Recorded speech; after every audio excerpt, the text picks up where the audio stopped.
आपको एक बात ये भी मैं बता दूं, अभी 18वीं सदी की बात है। 18वीं सदी में अमेरिका का सफ़र करने वाले एक साइंसदान ने एक नई चीज़ का इंकशाफ किया। अटलांटिक ओशियन में या समंदर के एक हिस्से में एक ऐसी जगह है जो बिल्कुल ही डार्क है, डार्क स्पेस उसको कहते हैं, यानी वहाँ रोशनी बिल्कुल नहीं, सूरज की एक किरण भी वहाँ नहीं आती, इतना वहाँ पर, इतनी वहाँ तारीकी है। ये कब? 18वीं सदी में, यानी आज से 200 साल पहले की बात है। उसने इंकशाफ किया, दुनिया को बताया, मैंने एक ऐसी जगह देखी, बहुत ही डार्क है, बहुत अंधेरा है। वो जब वापस आया तो उलमाए रब्बानी ने सूरह नूर की कुरानी आयतें पढ़ी। अल्लाह फरमाता है कि इज़ा अखरज यदहु लम यकद यराह व मन लम यजअलिल्लाहु लहू नूरन फमा लहू मिन नूर। अल्लाह फरमाता है हमने कायनात में एक ऐसी जगह रखी है कि उस पर अंधेरियों पर अंधेरियां हैं, अगर तुम हाथ भी निकालोगे तो हाथ भी नजर नहीं आएगा, हाथ भी नजर नहीं आएगा। ये कहाँ का?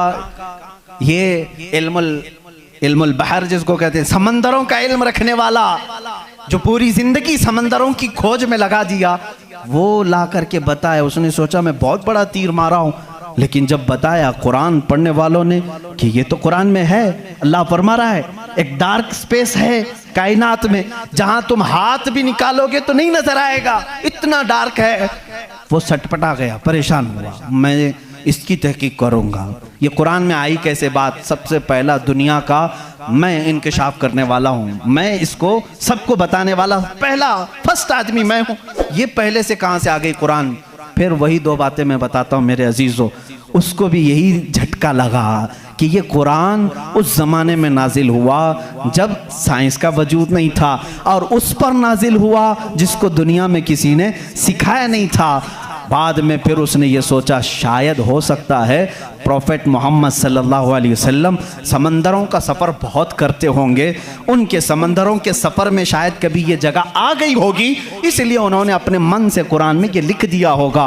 उसने ये नतीजा निकाला। लेकिन दूसरे ही दिन उसे फिर बड़ा झटका ये लगा कि जब सीरत मुस्तफ़ा पढ़ा उसने, अल्लाह अकबर, हुजूर की 63 साला जिंदगी में आपने एक मर्तबा भी समंदर का सफ़र किया ही नहीं। ये बहुत बड़ा झटका लगा कि वो मोहम्मद सल्लल्लाहु अलैहि वसल्लम कभी पूरी ज़िंदगी में समंदर का सफ़र किए ही नहीं। मेरे अजीज़ों, इस बात में गलत फहमी में ना आना कि वह समंदरों को नहीं जानते थे। वो मेराज का सफ़र करने वाला रसूल समंदरों को ज़रूर जानता है, लेकिन ये हिकमत इलाही थी कि कभी समंदर के सफ़र करने का इत्तेफाक नहीं हुआ। अब उसे झटके भर झटका ये लगा जो कभी समंदर को गया ही नहीं, वो अगर अटलांटिक ओशियन में मौजूद डार्क स्पेस को बताता है तो जरूर वो अपने पेट से नहीं बता रहा है, वही उसको बताया होगा जिसने डार्क स्पेस बनाया है। यही अल्लाह रब्बुल इज्जत के वहदानियत की निशानियां हैं, उसके वजूद की निशानियां हैं। कुरान पढ़ो, इसमें बहुत सारी चीजें